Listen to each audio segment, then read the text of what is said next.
우리 성도님들 앞에 추수감사절 이 과일, 이 강단 헌물 장식되시는 걸 보니까 마음이 좀 어떠신지 모르겠어요. 기분 좋으십니까? 예, 형형색색, 우리말로는 오곡백과라고 하는데 정말 하나님께서 우리에게 주신 양식이 풍성하구나, 이걸 또 시각적으로도 알 수 있는 것 같아요. 아마 이 강단에 헌물하신 분들은 참 좋은 것들을 헌물하셨을 것 같습니다. 좀 쉽게 말하면 상품성이 있는 것들, 그죠? 여러분, 백화점 가면 과일 엄청 비싸다면서요? 여러분, 백화점의 과일 매장에 올라올 수 있는 과일이 얼마나 될까요? 저는 농부가 아니어서 잘 모르지만 참 쉽지는 않을 것 같아요. 그 얘기는 어떤 과일들은 똑같이 나무에서 열렸는데, 맺혔는데 그 사람들의 그 선택을 받지 못할 수도 있을 것 같습니다. 여름철 비바람이 막 몰아치면요, 이제 과일이 연글기 시작하는 것들이 가지에서 떨어질 때가 있답니다. 또 추수를 앞두고도 갑자기 비바람이 불면 그 잘 자란 과일들이 떨어지기도 한답니다. 우린 그걸 낙과라고 하죠. 제가 지금은 모르겠지만 예전에는요, 그 낙과를 과수원에서 일하는 이들은 그냥 가만히 놔뒀대요. 왜냐하면 그 낙과가 그렇게 떨어져서 썩어서 다시 그 떨어진 나무의 양분이 될 수 있도록 그렇게 놔두었다고 하더라고요. 물론 요즘은 병충해 입은 과일은 잘 버리고 그런 낙과들, 멀쩡한 낙과들은 따로 모아서 퇴비를 만든다고도 하더라고요. 결과적으로는 그 떨어진 과일들이, 그런 과실들이 그 나무의 양분으로 또 쓰이게 되는 것이죠. 하지만 사람들의 선택과 사람들의 기억에는요, 낙과는 없습니다. 오직 그 매장에, 가게에 널려 있는 과일들만 기억할 뿐이죠. 사람들은 백화점 그 매장에 올라간 과일들만을 주목합니다. 하지만 그 과일이 오기까지는 땅을 비옥하게 한 낙과가 있었음을 우리 믿는 자들은 조금 헤아렸으면 좋겠습니다. 왜냐하면 여러분, 그것이 하나님의 시선이기 때문에 그렇습니다. 세상에 살다 보니까 우리 믿는 사람들도 자꾸 세상의 시선만을 따라가는 것 같습니다. 잘된 것, 이쁜 것, 탁월한 것. 근데 제법 많아요. 우리 주위를 조금만 관심 갖고 살펴보면 어그러진 것도 많고 부서진 것도 많고 상한 것도 많습니다. 여러분, 그렇게 상한 건 다 필요가 없는가? 아니요. 하나님께서 지으신 모든 것은 다 그 쓸모가 있습니다. 이 세상의 모든 만물, 거기엔 인간도 포함이 됩니다. 아름다운 과실만 보지 마시고 그렇게 떨어져 땅을 비옥하게 한 낙과가 있음에 이렇게 우리가 풍성한 추수감사주일 헌물을 올릴 수 있었다라는 걸 우리가 고백하면 어떨까요? 그렇게 본다면 아마 이 앞에 있는 과일들에게 그 낙과는 생명의 은인일지도 모르겠습니다. 여러분, 오늘 우리가 출애굽기 계속 1장이에요. 그죠? 벌써 세 번째 1장을 살피고 있는데 오늘은 그 유명한 시브라와 부하 얘기가 나옵니다. 이들의 직업은 뭔지 아시죠? 산파, 올로 치면 그냥 산부인과 의사 정도 생각하시면 되겠어요. 여인들이 출산할 때 큰 탈 없이 산모와 아이의 건강을 돌보는 일을 하는 사람이 산파입니다. 자, 그런데 이 산파가 어느 날 애굽 왕의 호출을 받습니다. 여러분들은 이 이야기를 읽을 때 어떻게 읽으셨는지 모르겠습니다만 저는 과거에는요, 그냥 애굽 왕이 이스라엘 백성들을 견제하려고 계속 번성하는, 수가 많아지는 이스라엘 백성들을 견제하려고 산파를 불렀는데 그 시도가 무의로, 물거품으로 돌아갔구나, 그 정도로만 이해를 했지요. 근데 요즘 다시 이 본문을 쓰면서 읽었더니요, 조금 섬뜩한 거예요. 제가 왜 섬뜩했는지 여러분들과 좀 나누고 싶습니다. 자, 애굽 왕이 산파들을 부르기는 불렀는데, 여러분 그 당시 애굽 왕과 왕실, 그 신하, 또 애굽 사람들의 분위기는 어떤 분위기였을까요? 우리가 지난주에 잠깐 나누기도 했는데요, 여러분 혹시 성경을 펼치고 계신다면 1장 12절 한번 보실래요? 여러분 1장 12절 보시면 12절이 그러나 이렇게 시작하잖아요, 그렇죠? 계속 애굽 왕과 그 신하들이 이스라엘 백성들을 힘들게 했어요. 무거운 짐을 막 그래서 괴롭혔습니다. 억압했습니다.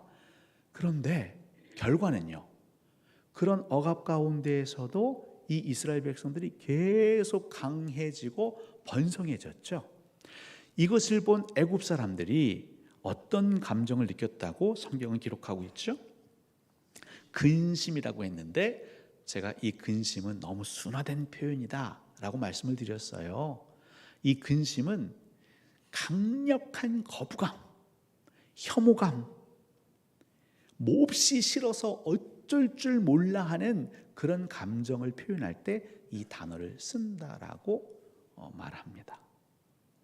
우리나라에서도 최근엔 그 외국인들, 특히 특정 나라 사람들을 혐오하는 사람들이 있잖아요. 근데 그것과는 비교할 수 없어요.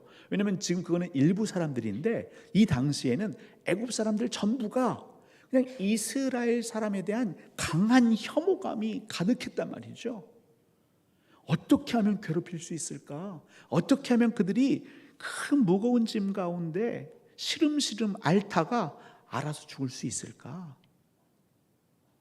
그들이 파멸하기를 바라는 적개적인 감정에서 드러나는 그 표현을 여기서는 근심이라고 했단 말입니다. 자, 그래서 우리가 알 수 있는 건 왕, 신하, 백성들 할 것 없이 이들의 마음은요 굉장히 포악합니다.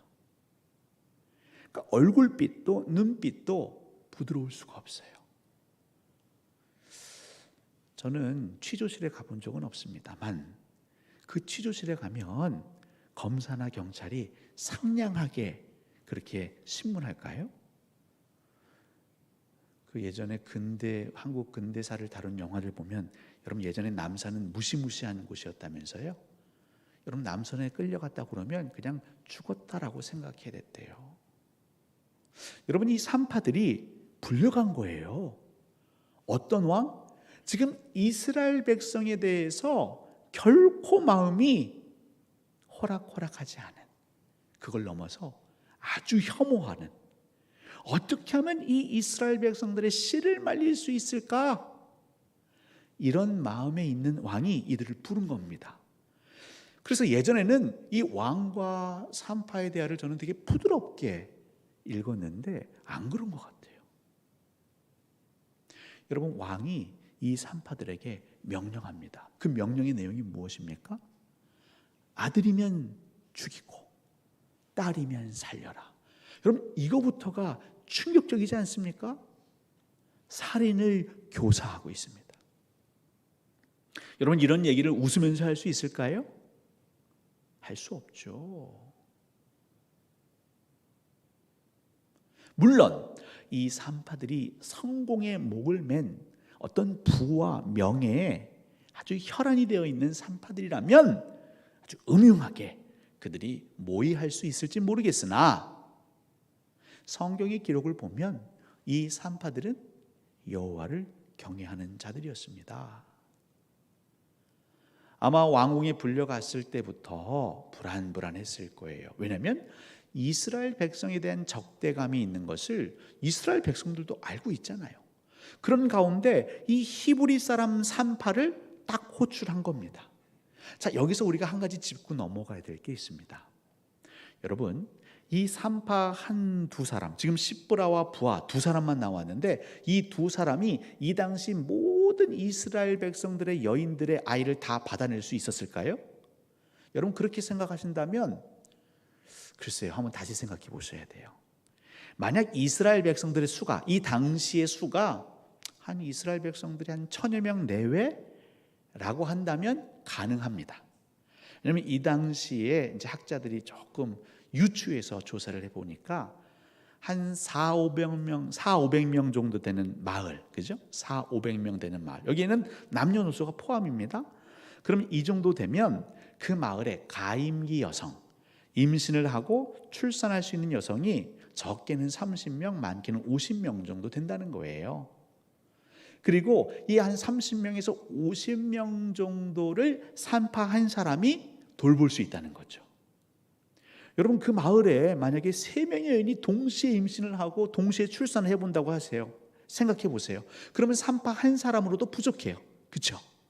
그래서 이 마을 한 500명 이내 되는 마을에 통상 산파가 1명에서 2명 정도는 있었다는 거예요. 학자들의 얘기입니다. 그러면 십브라와 부하 정도면 그냥 한 500명 정도의 마을에서 한 50명, 많으면 60명 정도의 여성, 혹은 100명 좀 안 되는 여성 힘들게 하면 그 정도 돌볼 수 있겠죠. 여러분, 이스라엘 백성들이 그 전에 내용을 읽어보면 이집트 사람들만큼 사람 수가 많아졌다고 했잖아요. 그걸로 유추해 보건대 이스라엘의 아이들을 받아내는 히브리 산파는 더 많았을 것 같아요.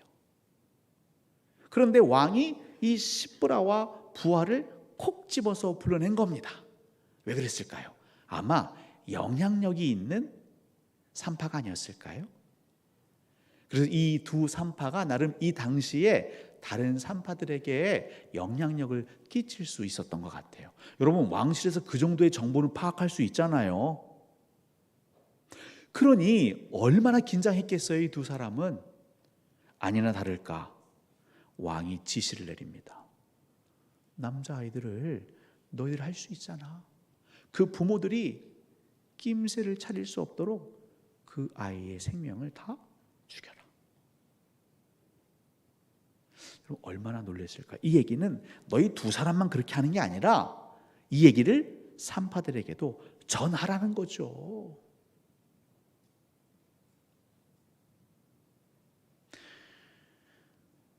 저는 그 산파들이 아니어서 잘 모르겠지만 아마 그 왕실을 나온 그들의 마음은요, 그 심장은 정말 셀 수 없는 박동으로 뛰었을 것 같아요.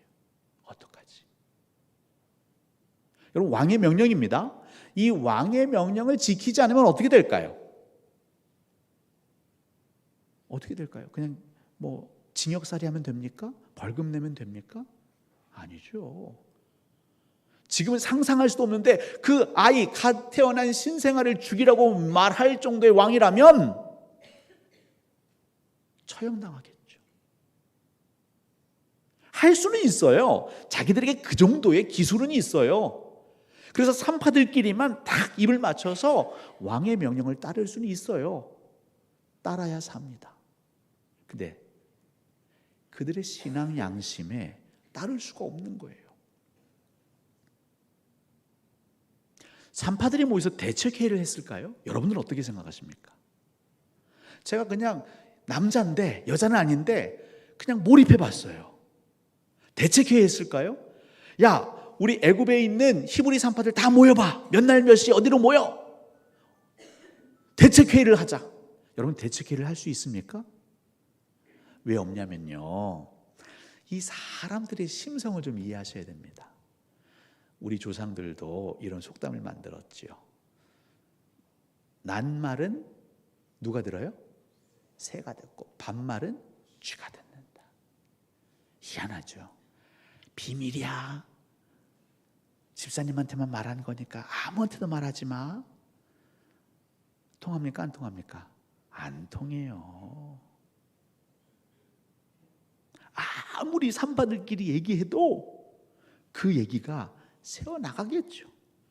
이스라엘 사람들한테도 새어나갈 것이고 또 그 가운데는 애굽 사람들하고 친한 사람들도 있을 수 있잖아요. 아니면 본인들끼리 대책 회의를 끝내고 집으로 돌아가는 길에 자기들끼리 하는 얘기를 누군가 들을 수도 있잖아요. 여러분, 대책 회의 할 수가 없어요. 시브라와 부하는 어떻게 했을까요?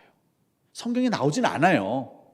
근데 여러분들이 만약 시브라와 부하의 상황에 놓이신다면 여러분들은 무엇 하시겠습니까? 방법이 없어요. 사면초가입니다. 왕의 명령을 따라 아이들을 살인할 수도 없고, 그렇다고 살인하지 않으면, 그 명령을 따르지 않으면 그럼 금방 드러나잖아요.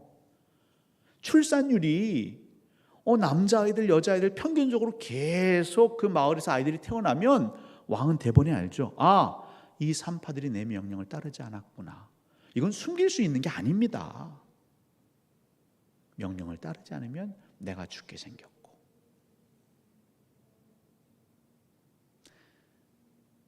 저는 기도했을 거라고 확신합니다. 모든 것을 중단하고 기도했을 거라고 확신합니다. 여러분, 시브라 또 부하, 이게 다 히브리 말일 거 아니겠어요? 이 말의 의미가, 이름의 의미가 있대요. 시브라는 아름다움이라는 의미가 있고, 부하, 빛남, 뛰어남, 이런 의미가 있대요. 물론 그의 부모들이 이름을 지었겠지만 성경이 탁 콕 집어서 이들의 이름을 밝힌 것.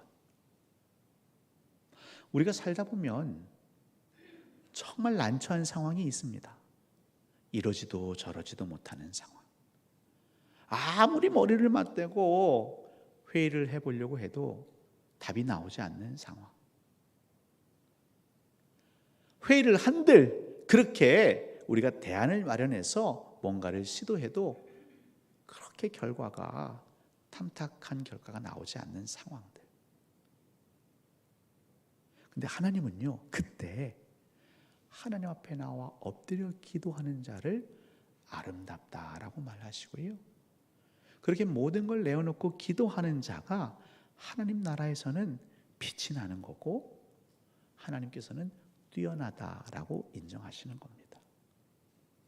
성도님들, 세상의 시선에서 보는 이쁜 과일만 아름다운 게 아니에요. 하나님 보시기에는요, 아쉽게 떨어져서 썩어진, 하지만 양분이 된 그 과일은 더 아름다운 거죠. 아마 이 시브라와 부하는 기도했겠죠. 언제까지 기도했을까요? 여러분 한번 생각해 보세요. 언제까지 기도했을까요? 하루? 이틀? 일주일? 40일 기도했을까요? 하나님께서 응답하실 때까지 기도했겠죠. 여러분, 기도는 그렇게 하는 겁니다. 그냥 내가 내 멋대로 작정 기도, 우리 많이 그렇게 하잖아요. 100일 기도하면 하나님 들으시는 거예요? 아니요. 그건 너무 우리 위주로 기도하는 거잖아요. 하나님께서 응답하실 때까지 기도하는 게 진짜 기도하는 사람의 태도이죠. 아마 시브라와 부하는 그렇게 기도했을 겁니다. 그 다음 이제 어떤 일이 벌어졌습니까? 그래서 이 시브라와 부하는 왕의 명령을 따르지 않았어요. 지시를 따르지 않았어요. 당연히 이스라엘 백성들의 가정마다 남아와 여아의 울음소리가 같이 울려 들립니다. 아마 시간이 좀 지났겠죠. 그렇죠? 이게 하루 상간에 막 호출한 거 아닙니다. 짧은 기록이지만 이 기록이 얼마나 그 기간 동안 벌어진 건지는 알 수는 없어요. 최소한 우리가 아이를 임신하고 출산하면 10개월은 되잖아요. 그 이상 정도는 시간이 흐르지 않았을까요? 그러면 애굽 왕은 봤겠죠. 작년 출산율과 올해 출산율, 그죠? 작년 남자 여자아이의 출산율과 올해 남자 여자아이의 출생률을 비교해 봤겠죠. 근데 웬걸 달라지지가 않았어요. 얼마나 괘씸했을까요? 여러분, 왕의 입장에서 이것도 정말 심사숙고해서 명령을 내렸는데 달라지지 않았어요. 이건 다른 데서 원인을 찾을 수 없습니다. 이 산파들이 왕의 명령을 따르지 않은 거예요.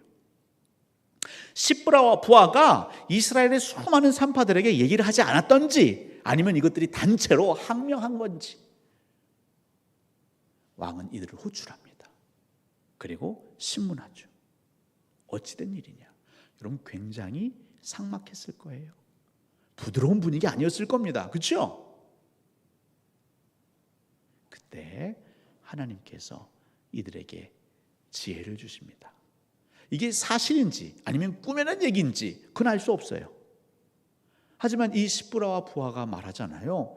이스라엘 여인들이 너무너무 건강해서 그 출산 소식을 알고 와달라고 해서 저희들이 채비를 마치고 갔더니 이미 다 아이들을 낳아서 품에 안고 있는데 어떻게 합니까? 자, 왕과 이 산파에 대한 여기서 끝나요. 그렇죠? 그리고 여러분 몇 절? 19절, 20절이죠. 20절 한번 읽어보실게요. 20절 시작.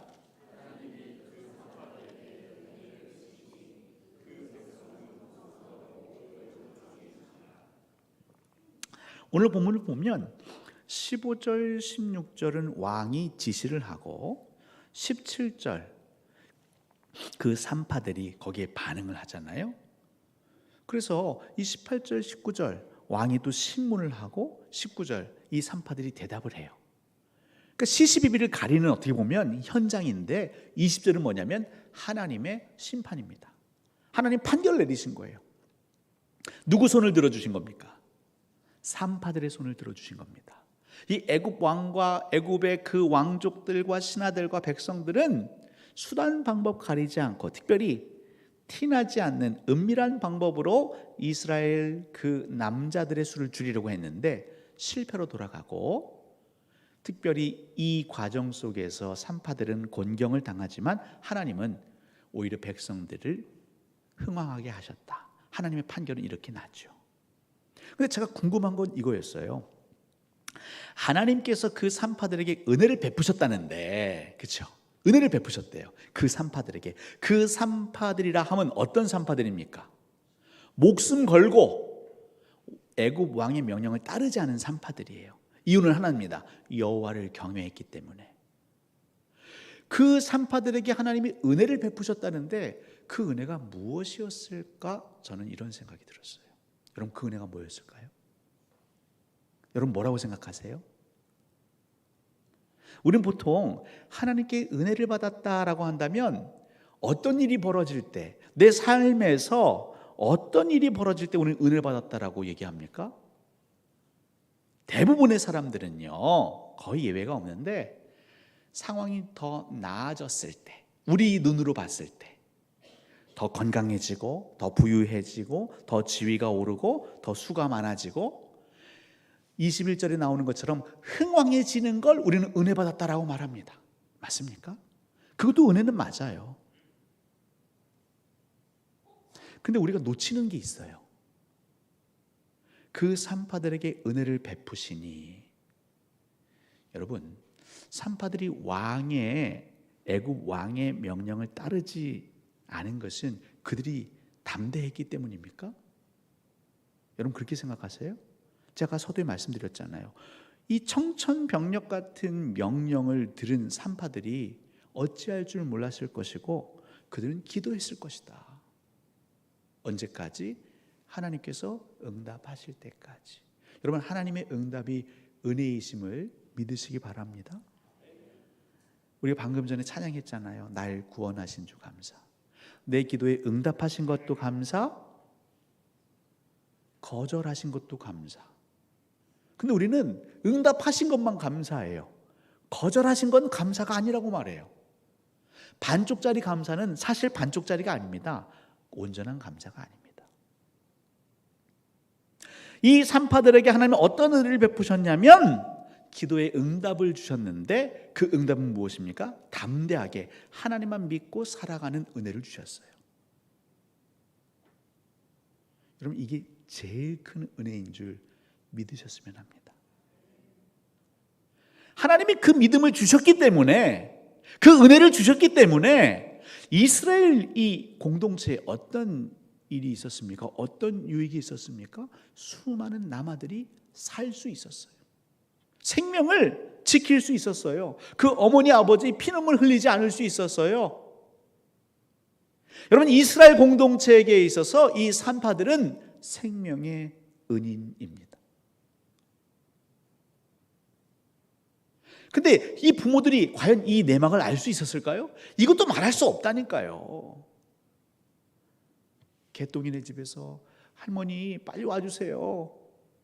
저희 엄마가 지금 아이를 낳을 것 같아요. 그럼 얼른 가가지고 엄마 아빠 이제 산모도 다 있는데 사실은요 여러분만 아세요. 비밀이에요. 애굽 왕이 저한테 이런 얘기를 했거든요. 남자아이면 죽이라고 그랬어요.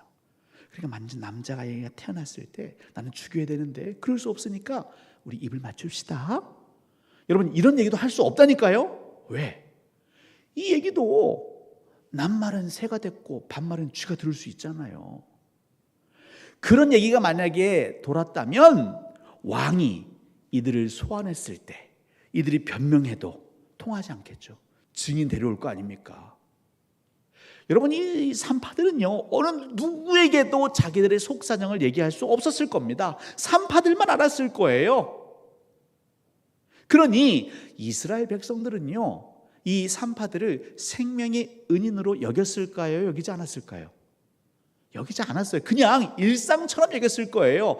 우리 엄마 아빠들 여기도 많이 계시는데 아이를 낳아준 산부인과 선생님, 그냥 고맙긴 고맙지만 생명의 은인으로 여기진 않잖아요.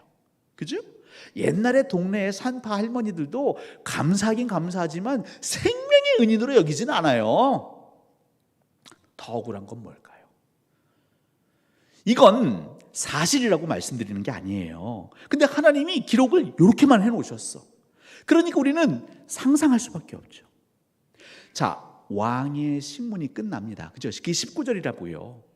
어떻게 된 일이야? 했더니 시브라와 부하가 거기에 답변을 해요. 이스라엘 여인들이 너무 건강해서 우리가 손쓸 기회가 없었습니다. 자, 그리고 나서 이 왕이 이 산파들을 곱게 그냥 돌려보냈을까요?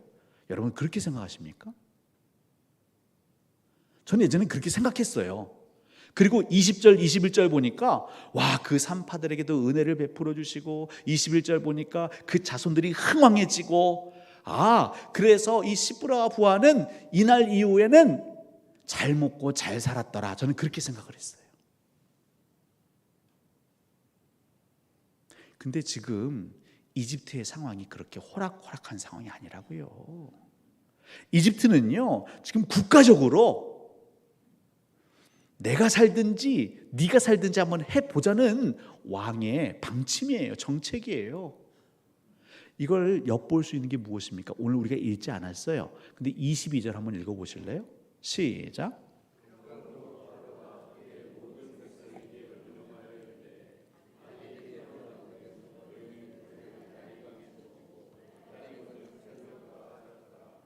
네. 애굽 왕이 풀이 꺾인 게 아니죠. 사실 조용히 하려고 했는데 이제는 만천하가 알도록 공표를 해버렸어요. 이게 차분한 겁니까? 아니면 화가 잔뜩 난 겁니까? 여러분 어떻게 읽혀지세요? 여러분들이 영화 제작자라면 이 장면의 왕 그 표정과 억양과 목소리 톤을 어떻게 연출하시겠어요? 그냥 제 수준에서는요 몹시 분개해서 안 되겠다, 조용히 해결하려고 했는데 내가 공포하노니 이스라엘 모든 백성들은 듣거라. 너희들의 자녀가 태어날 때 아들이거든 나일 강물에 던져버려라. 엄하게 공포했겠죠. 이런 상황 속에서 여러분 시브라와 부하가 그냥 머리털 상하지 아니하고 하나도 상하지 아니하고 곱게 왕궁을 빠져나갔을까요? 거기에 대해서 저는 이 물음표가 찍히는 거예요. 과연 그랬을까? 감옥에 갇히진 않았을까? 왕이 화풀이하면서 고문하진 않았을까? 혹 처형당하진 않았을까? 왜냐하면 성경 어디에도 이 장면 이후에 시브라와 부하 얘기는 아무것도 없어요. 또 하나, 아니 목사님, 이 산파들이 은혜를 하나님 베푸셨다면서요. 그리고 그의 자손들이 흥왕했다면서요. 그러면 이 산파들도 잘 살았겠죠. 여러분, 우리 출애굽기 첫 번째 시간 기억나세요? 이스라엘 백성들이 1장 7절인가요? 매우 많아졌지만 이 언약이 하나님께서 이스라엘 백성들과 맺으시고 뭐 일주일 상간에 1년 안에 벌어진 거예요? 아니었잖아요. 아브라함에게 하신 언약이 한참 뒤에 이루어진 거 아닙니까? 성경은 때때로 그렇게 기술해요. 어떨 때는 한번 10장, 20장 이게 그 근간에 이루어지는 일을 기술하지만 때로는 한 절, 두 절 사이가 몇십 년, 몇백 년이 흘러갈 수도 있는 게 성경이에요. 여러분, 그의 자손들이 흥왕할 수 있죠. 근데 그게 10년 뒤인지 20년 뒤인지는 알 수는 없어요. 근데 성경은 뭐라고 기록하고 있냐면 그 자손들이 흥왕할 수 있었던 비결이 어디에 있어요?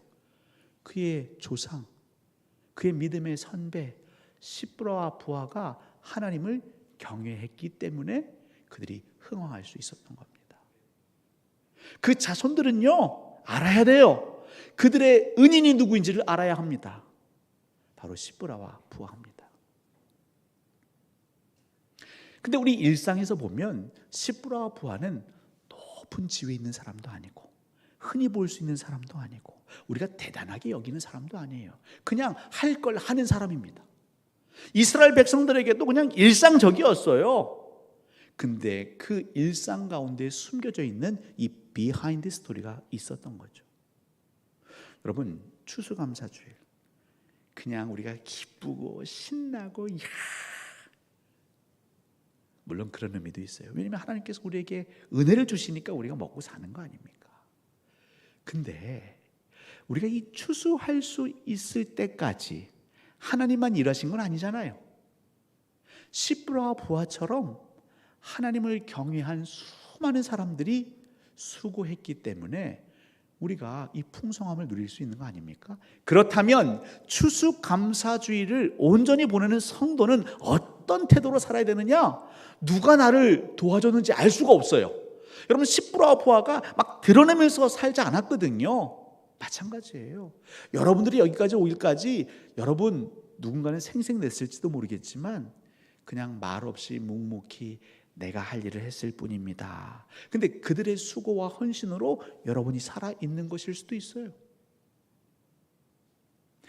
여러분 생각해 보세요.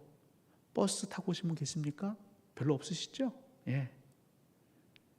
버스 기사에게 감사하십시오. 안전운행하기 때문에 우리가 편안하게 생명을 유지할 수 있는 거예요. 다 운전해서 오셨죠? 여러분들이 얼마만큼 자주 정비소에 가는지 모르겠지만 그 정비소 일하는 일꾼 혹은 사장님께 감사하십시오. 그분이 책임감을 가지고 내 할 일 정직하게 정비했기 때문에 여러분들의 핸들 문제 없었고요. 엑셀, 브레이크 문제 없는 거예요. 그 덕에 살아계시는 겁니다. 여러분, 우리 신호등 중요하잖아요. 그 신호등 기판 만든 분에게 감사하십시오. 여러분, 이렇게 생각하면요, 우리 주변의 모든 사람이 다 생명의 은인이에요.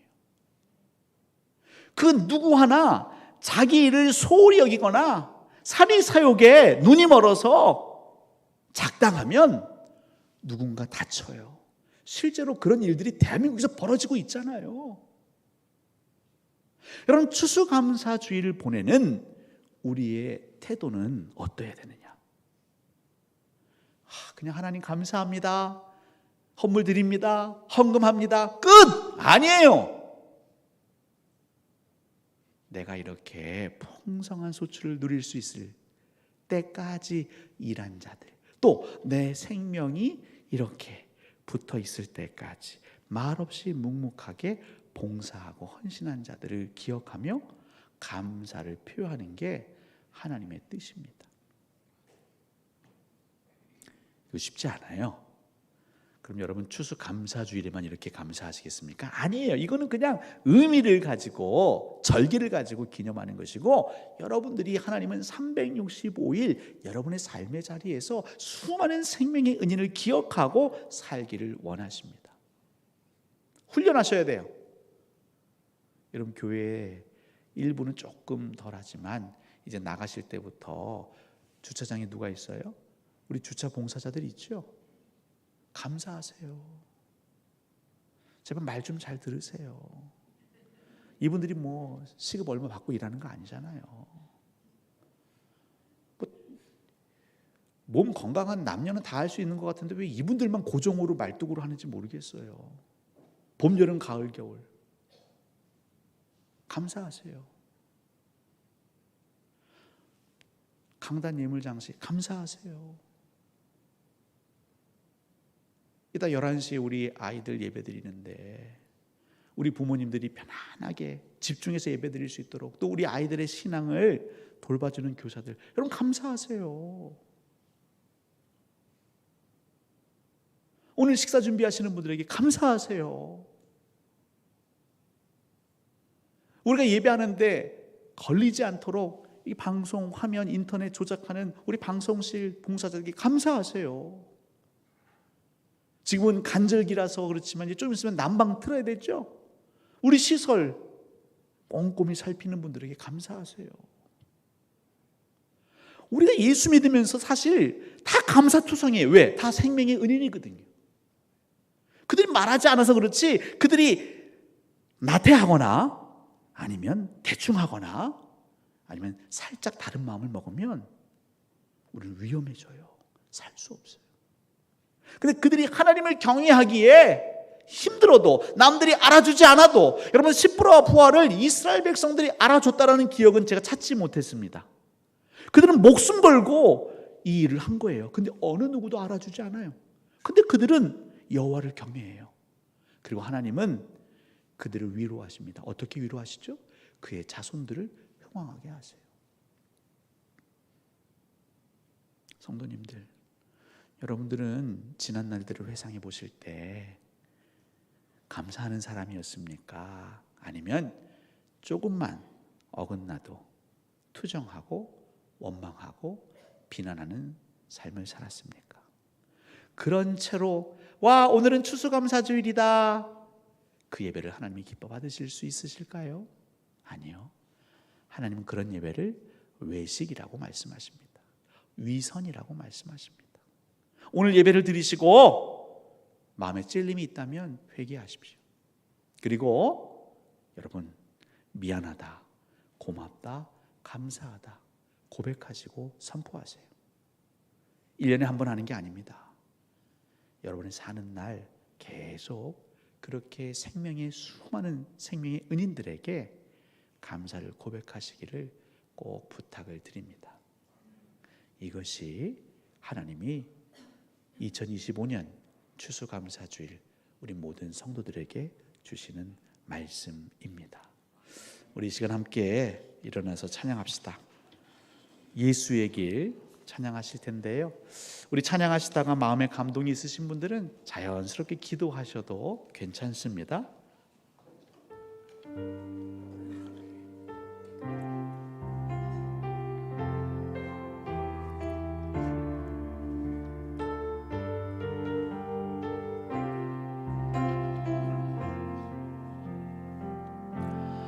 안개 속에서 주님을 보내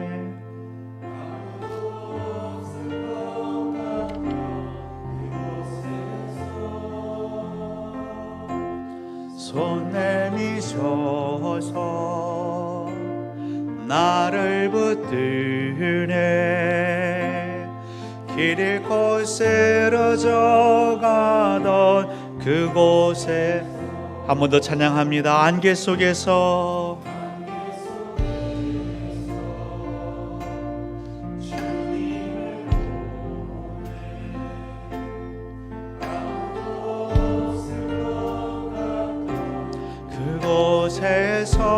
그곳에서 손 내미셔서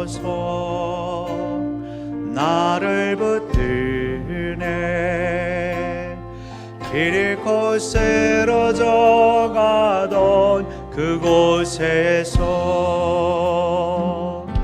주 말씀하시네.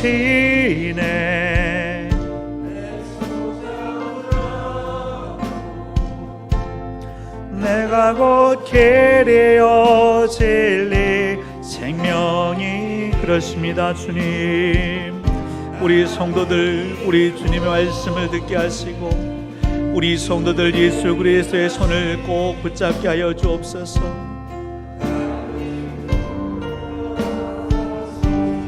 하늘이 예수의 길, 그 좁은 길 나는 없네. 주 손 잡고 그 무엇도 두렵지 않네. 주신 약속 내게 있으니 세상의 길, 그 험한 길.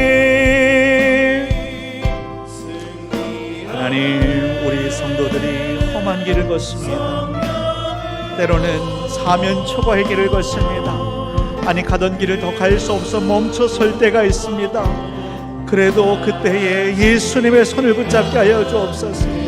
하나님, 망설이지 않냐고 우리 주님 가신 그 길을 걷게 하여 주옵소서. 계속 찬양합니다. 예수의 길,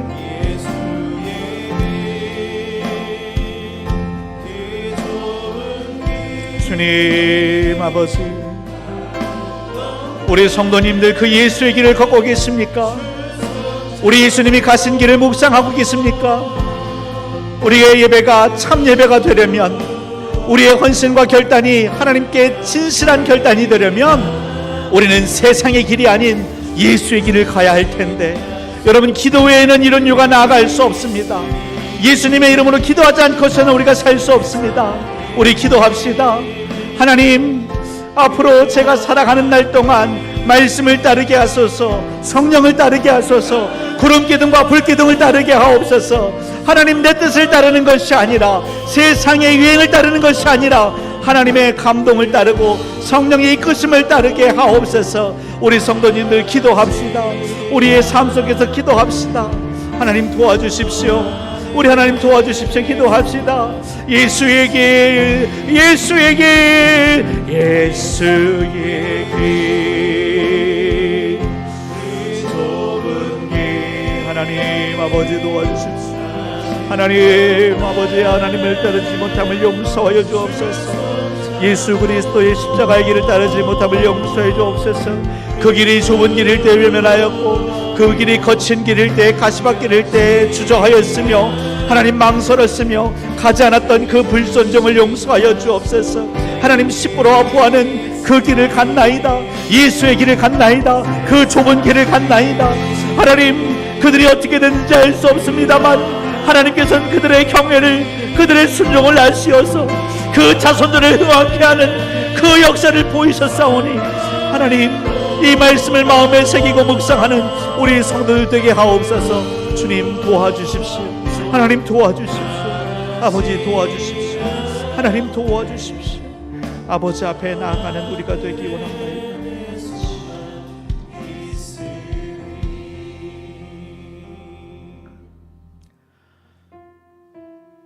예수 그리스도가 나의 생명의 은인임을 저희들은 너무나 태연하게 잊고 살았습니다.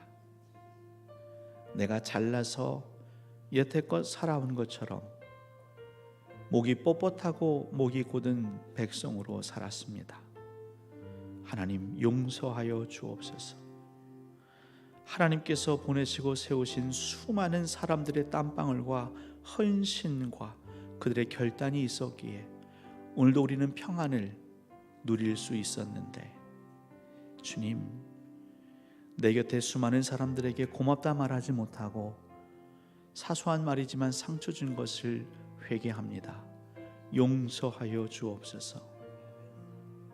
하나님께서 기뻐 받으시는 추수감사주일은 바로 내 곁에 있는 수많은 생명의 은인들에게 더불어 감사하는 절기이오니 성령이시여 깨닫게 하시고 그리고 용기 내게 하시며 손 내밀게 하시고 고백하게 하옵소서. 그럴 때 우리가 드리는 헌물을, 우리가 드리는 이 귀한 예물을 하나님께서 기쁘게 받으실 줄 믿사오니 이 추수감사 강단 헌물 하나님 기쁘게 받으시옵소서. 10의 1조 주정헌금, 선교헌금, 감사헌금, 추수감사헌금, 건축헌금, 1000번째 사랑의 식탁, 또 귀한 헌물, 그리고 우리 성도들의 이 예배 시간 올리는 기도, 이 결단 하나님 받으시고 저희들 힘으로는 살 수 없습니다. 우리들에게 은혜를 베풀어 주옵소서. 쉬지 않고 기도할 수 있는 은혜를 베풀어 주시고 하나님의 응답이 있을 때까지 기도하는 자가 되게 하시며, 그리고 하나님 응답하시면 담대하게 여호와를 끝까지 경외하는 복된 삶 살게 하옵소서. 우리가 그렇게 살면 우리의 삶은 어떻게 될지 모르겠습니다만 반드시 하나님은 복 주실 것입니다. 우리의 자손들을 흥왕하게 하실 것입니다. 저희들 이 믿음으로 살겠습니다. 하나님 우리와 동행하여 주시옵소서. 이제는 우리 주 예수 그리스도의 은혜와 하나님의 크신 사랑과 성령님의 교통하심이